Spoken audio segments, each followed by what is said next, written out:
Okay, we're now at the Golden Arrow bus terminus here in the city of Cape Town. As you can see, there are people sitting here not knowing how they're going to get back home.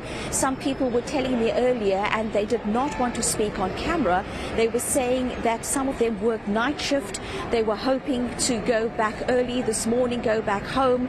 They're not finding any transport home.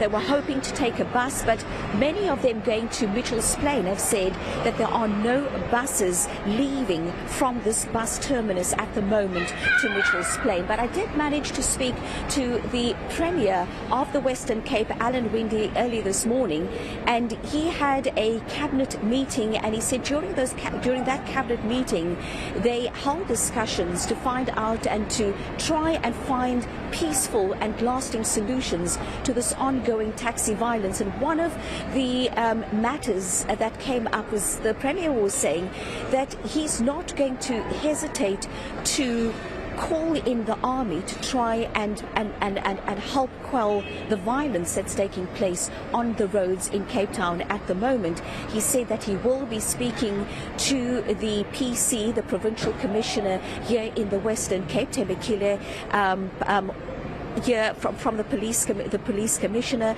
He said that he also wouldn't hesitate to speak to the president. However, the Premier did say that there would be a meeting taking place in Cape Town today with the National Minister of Transport, the MEC for Transport, as well as the City of Cape Town. This is what Alan Winde had to say after that post-cabinet briefing this morning. It is part of my next discussion with General Bekeklele, with General Patekile, because it will be his call. I know that we have extra public order police in the province, and a whole lot of police have been deployed. It will be part of my discussion. Does he need extra reinforcement? Because we've got to make sure that it is safe for citizens to carry on with their daily lives while the taxi industry decide on whether they want to, call calm and then come back to the table. And of course, that is another resource that we can use. We will make sure that we get whatever resources are available to us to make sure that we bring calm, to make sure that we find a resolution to this. But we also must make it very clear that we need the rule of law. We cannot have lawlessness in the midst of all of this. Well, Ayesha, at the moment, have you heard of any concrete solutions to solve this crisis?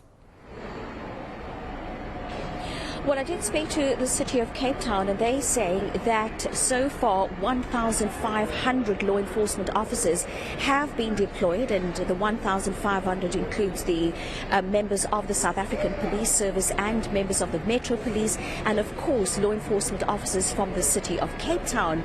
But when I spoke to Rob Quintus this morning, he was saying that while there's been an impasse and while Santaco has walked out of a meeting that was held on the weekend, he is hoping that they will come back to speak to the City of Cape Town, and because he says at the end of the day, working class people, ordinary people, school children, also the health services are all being affected by this ongoing strike. This is what Rob Quintus had to say to me earlier today. They withdrew from the meeting due to searches of their vehicles that were parked outside the Ministry for Mobility in the province. That arrived with bodyguards who were carrying AK-47s, wearing balaclavas and sunglasses, and of course with the eye of South African Police Services and Safety and Security in the city being on the CBD due to the Netball World Cup. That of course raised some serious alarm bells. As a result, there were searches of the vehicles that were parked outside. The industry then left the meeting, outraged at the fact that their vehicles had been searched. The strike continues, and there is certainly no peace or law and order in particular areas of the city.